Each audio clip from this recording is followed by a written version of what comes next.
action, and what kind of action do you see that taking? That they no longer fly on regional airlines. No, I'm just kidding. I really, watching the crazed right wingers at these town hall meetings this summer, really, as we were finishing this film, I thought, geez, if all the millions who voted for Obama, they don't get as active or more active, and have the majority voice be heard, we're not going to get anywhere. So I expect for people to leave the theater and make some sort of decision on what they're going to physically do to get involved as citizens in our democracy, our democracies, so that we can turn this around and try to enact the dream that Franklin Roosevelt had for us some 65 years ago. About a month ago, I was in Michigan with you, and you showed Roger and me, and you came out and you said to people, Flint is going to look pretty good in this movie compared to what it looks like today. And you made this film back in Michigan like you made Roger and me. You made some of your films based on New York. And what's it like? Michigan has I think the highest unemployment right now. What was it like making this film there as opposed to a media capital?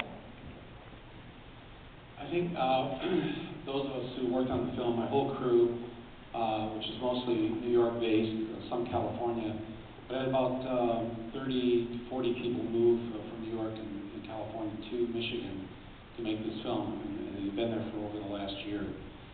And with an unemployment rate pushing, official unemployment rate pushing 20%, much higher in reality.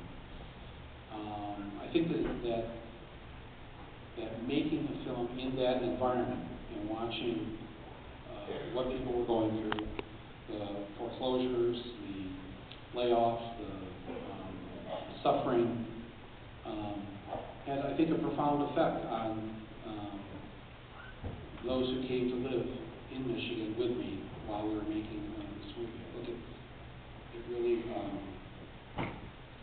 probably really contributed a lot to the heart and soul of what we were trying to say, as opposed to maybe if we had been making New York or LA about those people out there. People came and got apartments or houses and became registered voters in Michigan and sort of became part of the community as we made this movie. I think it probably might be good to ask them, what effect it had on them. I think just watching it had that effect.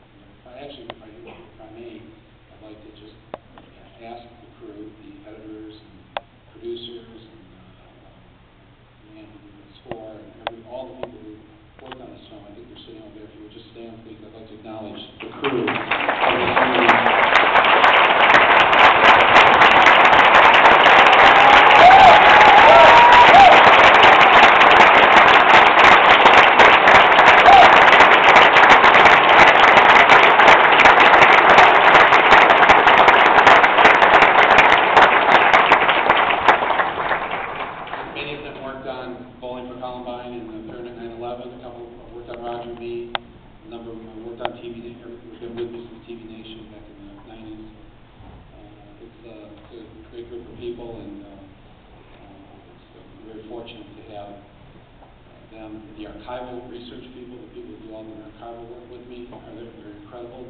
Franklin Roosevelt.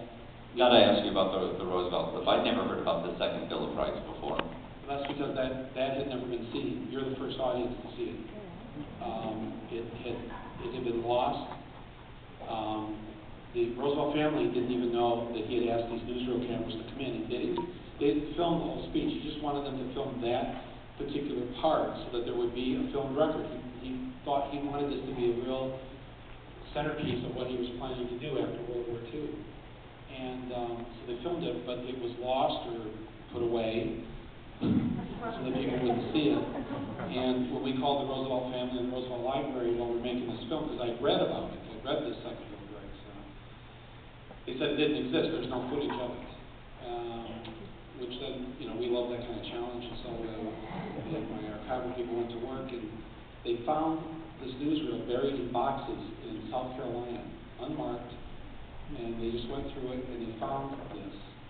And we called the Roosevelt Library, and now they have, for the first time, a copy of this that they never had before. And they're very happy, and I'm very happy that starting next week, the American people, starting tomorrow night, the U.S. premiere will be at the AFL-CIO convention in Pittsburgh. The working people of this country and others will get to see Roosevelt for the very first time speak these words. That it's heartbreaking, I think, as an American, to watch this and to think that for 65 years, these things that he was going to really push for after the war, universal health care, a right to a job, a right to go to college, and all these things that he thought were so important, that we never got as Americans.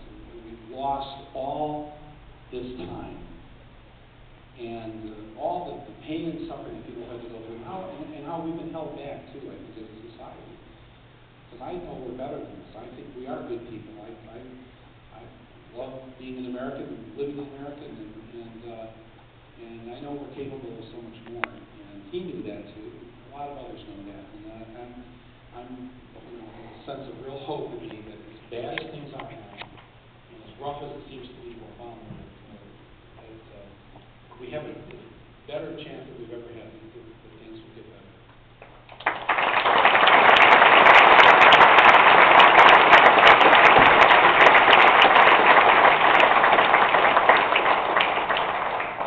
We have time for just a couple questions from the audience before we have to let our hardworking union crew at this theater go home. Just got a question. You, sir, in the white. Ma'am, I'm sorry.